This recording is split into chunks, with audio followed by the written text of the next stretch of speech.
दृष्टि पीसीस के daily pieces जी के प्रोग्राम में आपका स्वागत है। शुरुआत करते हैं आज के एपिसोड की। आज के एपिसोड का पहला प्रश्न है, राष्ट्रीय खेल दिवस कब मनाया जाता है? आपके ऑप्शन थे, ऑप्शन ए 28 अगस्त, ऑप्शन बी 29 अगस्त, ऑप्शन सी 30 अगस्त या फिर ऑप्शन डी 31 अगस्त। तो इस प्रश्न का सही उत्तर है विकल्प बी 29 अगस्त। आप में से कई व्यूअर्स ने इस प्रश्न का एकदम ठीक जवाब दिया है। इसी तरह अपने सुझाव प्रतिक्रियाएं जवाब हमें भेजते रहिए, हमें इसका इंतजार रहता है।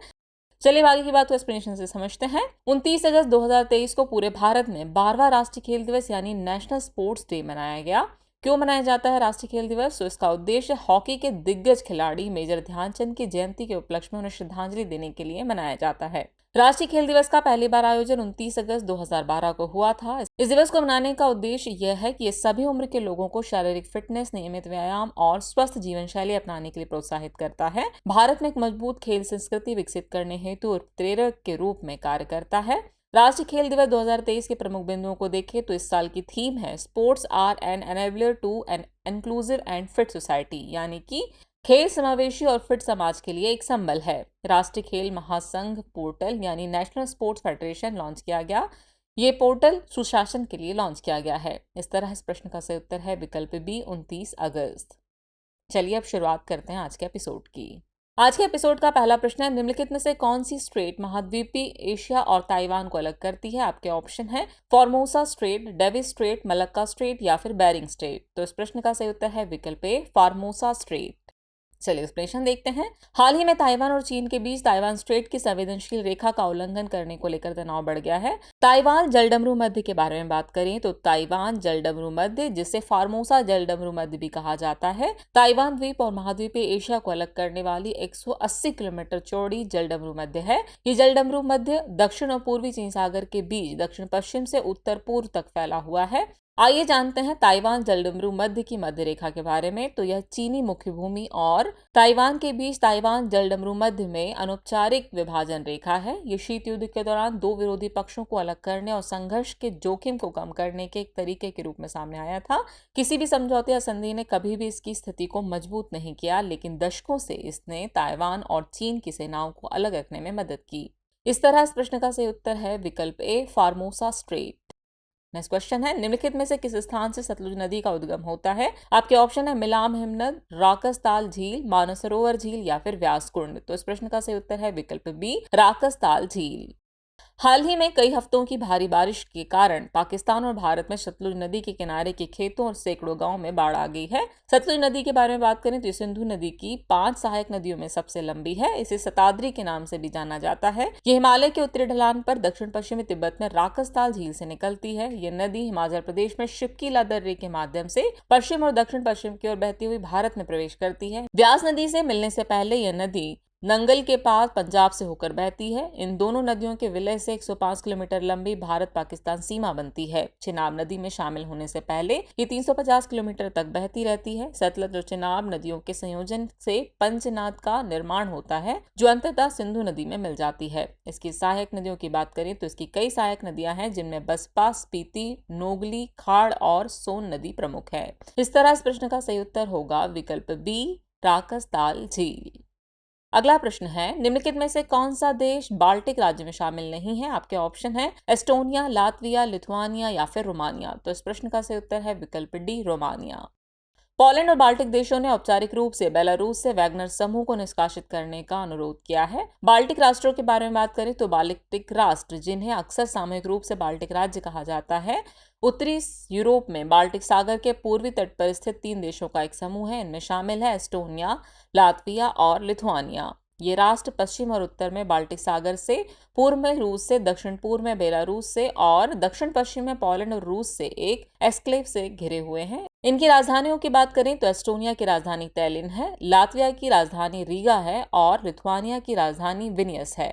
एस्टोनिया और लातविया में लगभग 1/4 आबादी जातीय रूसी है। स्वतंत्रता की बात करें तो उन्होंने अपनी स्वतंत्रता पहले 1918 में प्रथम विश्व युद्ध के अंत में रूसी साम्राज्य से और बाद में 1990 के दशक की शुरुआत में सोवियत संघ से हासिल की। बाल्टिक राज्य 2004 से यूरोपीय संघ यानी EU के सदस्य हैं। इस तरह इस प्रश्न का सही उत्तर होगा विकल्प डी रोमानिया। अगला प्रश्न है, महानंदा वन्यजीव अभयारण्य किस राज्य में स्थित है? आपके ऑप्शन है छत्तीसगढ़, पश्चिम बंगाल, ओडिशा या फिर झारखंड। तो इस प्रश्न का सही उत्तर है विकल्प बी पश्चिम बंगाल। हाल ही में न्यू जलपाईगुड़ी और अलीपुर द्वार जंक्शन के बीच चलने वाली टूरिस्ट स्पेशल ट्रेन का लोको महानंदा वन्यजीव अभयारण्य के प्रवेश बिंदु पर डिब्बों से अलग हो गया। महानंदा वन्यजीव अभयारण्य के बारे में बात करें तो ये पश्चिम बंगाल के दार्जिलिंग जिले में स्थित है। ये हिमालय की तलहटी में और तिस्ता और महानंदा नदियों के बीच स्थित है। इसे 1955 में बच्चों के लिए खेल अभयारण्य के रूप में शुरू किया गया था। 1959 में इसे मुख्य रूप से भारतीय बाइसन और रॉयल बंगाल टाइगर की रक्षा के लिए एक अभयारण्य का दर्जा मिला। इस तरह इस प्रश्न का सही उत्तर है विकल्प बी, पश्चिम बंगाल। अगला प्रश्न है, निम्नलिखित में से किससे नभमित्र डिवाइस संबंधित है? आपके ऑप्शन है मछुआरों से, किसानों से, उद्योगों से या फिर इनमें से कोई नहीं।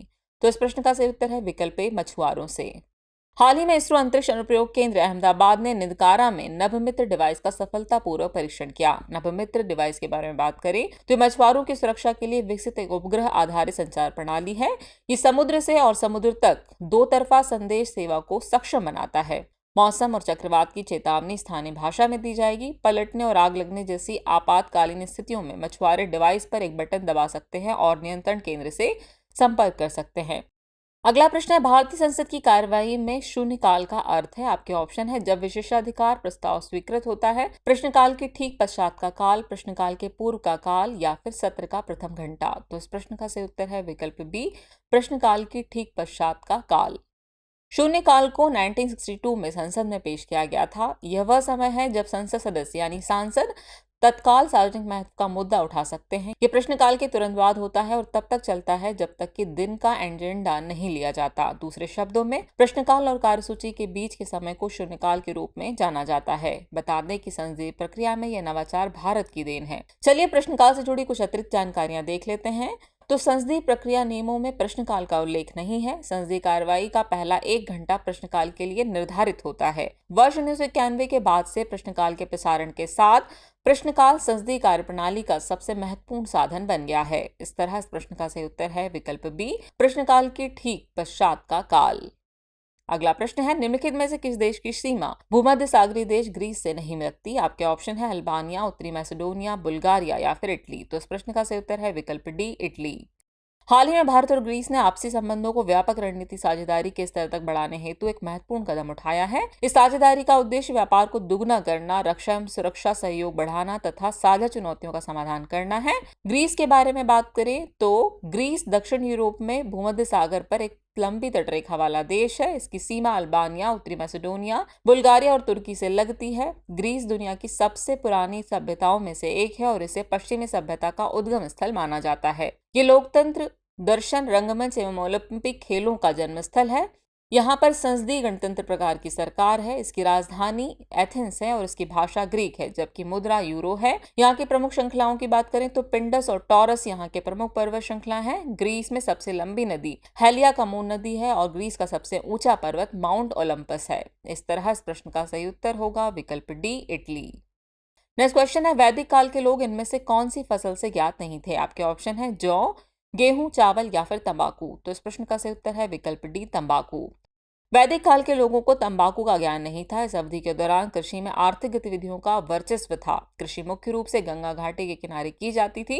इसी अवधि के दौरान खेती की जाने वाली फसलें गेहूं, चावल और जौ, फलियां और तिल थे। इससे जुड़ी कुछ और अतिरिक्त जानकारी देखें तो तंबाकू एक कृषि उत्पाद है। इसे पौधे की ताजी पत्तियों से संसाधित किया जाता है। इसकी खोज सबसे पहले मैसो अमेरिका और दक्षिण अमेरिका के मूल लोगों ने की थी और बाद में इसे यूरोप और शेष दुनिया में लाया गया। बता दें कि भारत में तंबाकू की शुरुआत पुर्तगालियों द्वारा अकबर के शासनकाल के दौरान की गई थी। इस तरह इस प्रश्न का सही उत्तर है विकल्प डी, तंबाकू। अब नोट कर लीजिए आज के एपिसोड का अभ्यास प्रश्न। हाल ही में श्रेथा थाविसिन कहाँ के प्रधानमंत्री बने हैं? आपके ऑप्शन है option A Thailand, option B Malaysia, option C Indonesia या फिर ऑप्शन डी लाओस। तो इस प्रश्न का सही उत्तर कमेंट बॉक्स में देना ना भूलें। जल्दी मिलते हैं नए एपिसोड में कुछ और नए सवालों और जानकारियों के साथ। तब तक के लिए शुक्रिया।